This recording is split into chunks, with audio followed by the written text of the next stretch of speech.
अस्सलाम वालेकुम व्यूअर्स, मेरा नाम है आसिफ अली और आप देख रहे हैं Asif Ali official YouTube channel. आज बहुत ही इंपॉर्टेंट न्यूज़ लेके आए हैं। पाकिस्तान ने बांग्लादेश के शहरियों के लिए वीज़ाज़ खोल दिए हैं और free of cost visa Bangladesh के शहरियों को दिए जाएंगे। इससे पहले बांग्लादेश के शहरी पाकिस्तान में आना चाहते थे और पाकिस्तान के जो शहरी हैं वो बांग्लादेश जाना चाहते थे। इन दोनों को बहुत ज़्यादा मुश्किलात पेश आती थी। अब यहाँ पे पाकिस्तान की हुकूमत की जानिब से बांग्लादेश के साथ ताल्लुकात को बेहतर बनाने के लिए वीज़ाज़ जो हैं वो दिए जाएंगे और उम्मीद करते हैं बांग्लादेश की हुकूमत भी जल्द पाकिस्तानियों को वीज़ा देगी। ये वीज़ा किस तरह से मिलेगा और पाकिस्तान में आके आप कहां कहां सैर कर सकेंगे, जानेंगे आज की वीडियो में। পাকিস্তান যেতে ভিসা ফি লাগবে না বাংলাদেশি নাগরিকদের। সম্প্রতি পাকিস্তানের নতুন এই ভিসা নীতিমালা গ্রহণের পরই বাংলাদেশিরা পাকিস্তান যেতে মুখিয়ে আছে। অনেকেই জানতে চেয়েছে ভারতের মতো দর্শনীয় স্থান আছে কি পাকিস্তানে। হ্যাঁ, অসংখ্য পর্যটন স্থান আছে পাকিস্তানে। ভারতের ভূস্বর্গখ্যাত কাশ্মীরের একাংশ পাকিস্তানে রয়েছে। তাছাড়া পৃথিবীর সবচেয়ে সুন্দরতম মহাসড়ক কারাকোরাম মহাসড়ক, সোয়াত হুঞ্জা ভ্যালি, আতাবাদ লেক, নীলাম ভ্যালির মতো শতাধিক দর্শনীয় স্থান রয়েছে। বিশ্বাস করুন, জিপে চড়ে যখন বরফে ঢাকায় স্কার্দু পাড়ি দিবেন, পৃথিবীর অন্য সব দেশের কথা আপনি ভুলেই যাবেন।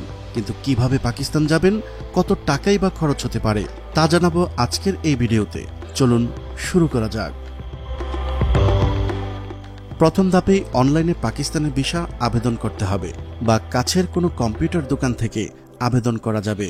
আবেদন সম্পূর্ণ করার পর আপনি ই ভিসা পেয়ে যাবেন। ভিসা পাওয়ার পরেই টিকিট কনফার্ম করতে হবে। পাকিস্তানের উত্তরাঞ্চল ঘুরতে চাইলে লাহোরকে বেছে নিন, কারণ ইসলামাবাদ বা করাচির তুলনায় লাহোরের টিকিটের দাম তুলনামূলক কম। লাহোর এয়ারপোর্টে পৌঁছে সিটি বাস স্টেশনে যেতে হবে। এখান থেকে কোনো একটি বাসে উঠে ৪-৫ ঘন্টার জার্নি শেষে পৌঁছে যাবেন ইসলামাবাদে। বাস ভাড়া প্রায় পাকিস্তানি মুদ্রায় ১,০০০। আর ইসলামাবাদ থেকে শুরু হবে আপনার মূল ভ্রমণ পর্ব।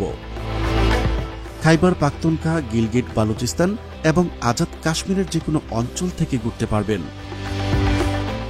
ইসলামাবাদ বিশ্বের দ্বিতীয় সুন্দরতম রাজধানী, তাই চাইলেই কয়েকদিন এখানে অবস্থান করে ঘুরে দেখতে পারেন অত্যন্ত সুন্দর এবং আধুনিক এই শহরটিকে।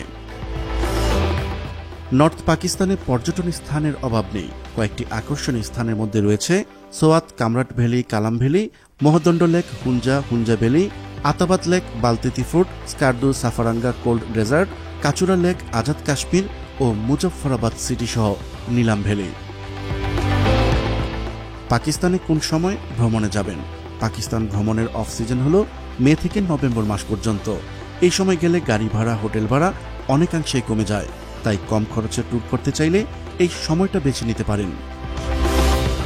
এছাড়া এমনিতেও নভেম্বর থেকে ফেব্রুয়ারি পর্যন্ত হুঞ্জা ও স্কার্দু যাওয়া বেশ কঠিন, কারণ রাস্তায় বরফ জমে থাকে। তবে শীতকালে সুয়াত ট্যুরে অনেক মজা পাওয়া যায়।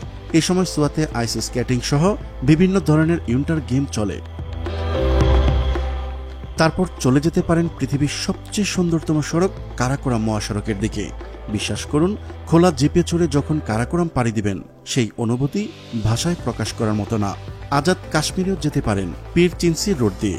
এটাও কারাকোরাম হাইওয়ের চেয়ে কোনো অংশেই কম নয়। এখানেও মেঘের উপর দিয়ে গাড়ি চালাতে হয়। খরচ কত হতে পারে? প্রথমেই বলে রাখি, পাকিস্তানে থাকা খাওয়া এবং অভ্যন্তরীণ যাতায়াত খরচ বাংলাদেশের মতোই বা এর চেয়ে কম হতে পারে। তাই আপনি সেখানে যত দিনই থাকুন তাতে খরচ তেমন একটা বাড়বে না। মূল খরচটাই হলো বিমান ভাড়া। তবে স্বাধীনভাবে নিজের ইচ্ছে মতো ট্যুর করতে চাইলে ট্রাভেল এজেন্সির সহায়তা নিতে পারেন। ইসলামাবাদে একাধিক এজেন্সি আপনার জন্য গাইড সহ জিপ গাড়ির ব্যবস্থা করে দিবে। এতে খরচ কিছুটা বেশি হলেও সুবিধা অনেক বেশি। পাকিস্তানি ভিসা বর্তমানে বাংলাদেশিদের জন্য ফ্রি, তবে ঢাকা টু লাহোর বিমান ভাড়া প্রায় ৪০ থেকে ৭০ হাজার টাকা পর্যন্ত হয়ে থাকে। তবে খুব শীঘ্রই সরাসরি ফ্লাইট চালু হতে পারে, তখন হয়তো ২০ থেকে ২৫ হাজার টাকার মধ্যে থাকবে বলে আশা করা যায়। লাহোর টু ইসলামাবাদ আসা যাওয়া ভাড়া ২,০০০ টাকা এবং ছোট ছোট ট্রিপের জন্য আরও ৫ থেকে ৭,০০০ টাকা। ধরুন পাকিস্তানে আপনি ১৫ থেকে ২০ দিন অবস্থান করবেন। হোটেল বিল, খাবার, যাতায়াত, ঘোরাঘুরিতে খরচ করলেন আরও ১৫ থেকে ২০,০০০ টাকা।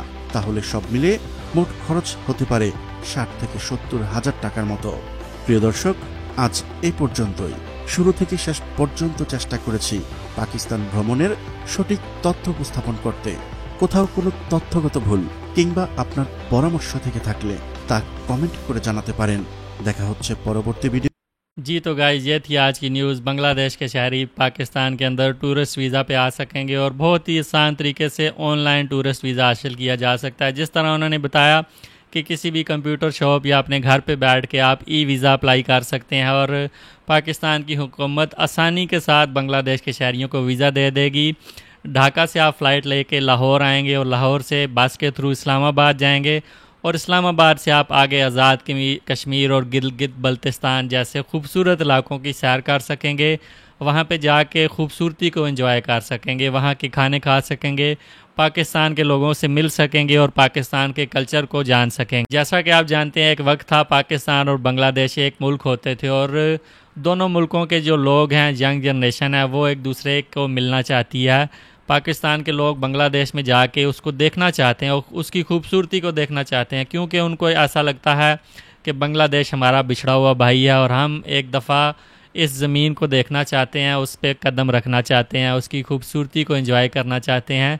और इसी तरह से बांग्लादेश के लोग भी बहुत पाकिस्तान को लाइक करते हैं, पाकिस्तान में आना चाहते हैं, विज़िट करना चाहते हैं, लोगों से मिलना चाहते हैं, यहाँ के खाने खाना चाहते हैं। और हमारे बहुत से व्यूअर्स हमें मैसेज करते हैं कि हम पाकिस्तान आना चाहते हैं, यहाँ की सैर करना चाहते हैं, तो हम भी उनको यही जवाब देते हैं कि हम भी बांग्लादेश की सैर करना चाहते हैं। उम्मीद करते हैं बहुत जल्द बांग्लादेश के लोग पाकिस्तान आएंगे और इस तरह से बांग्लादेश और पाकिस्तान का प्यार और भी इंक्रीज़ होगा। और डॉक्टर यूनस की सरकार को भी ये स्टेप उठाना चाहिए कि पाकिस्तानियों को आसानी के साथ बांग्लादेश के वीज़े दिए जाएं और हम पाकिस्तानी जो लोग हैं, पाकिस्तानी व्लॉगर्स हैं, वो बांग्लादेश का विज़िट करें। और ये सब होने से भारतीय मीडिया जो है बहुत ज़्यादा चीखो पुकार कर रहा है।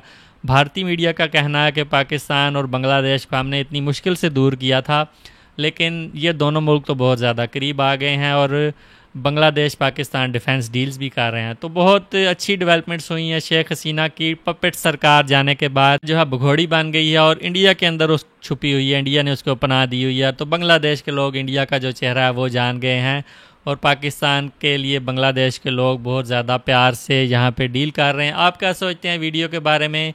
क्या आपको अगर वीज़ा मिले तो आप पाकिस्तान आना चाहेंगे? वीडियो अच्छी लगी, वीडियो को लाइक करें, चैनल पर न्यू है सब्सक्राइब करें, बेल आइकन हल्का सा प्रेस करें। मिलते हैं नेक्स्ट वीडियो में। गुड बाय, अल्लाह हाफिज़।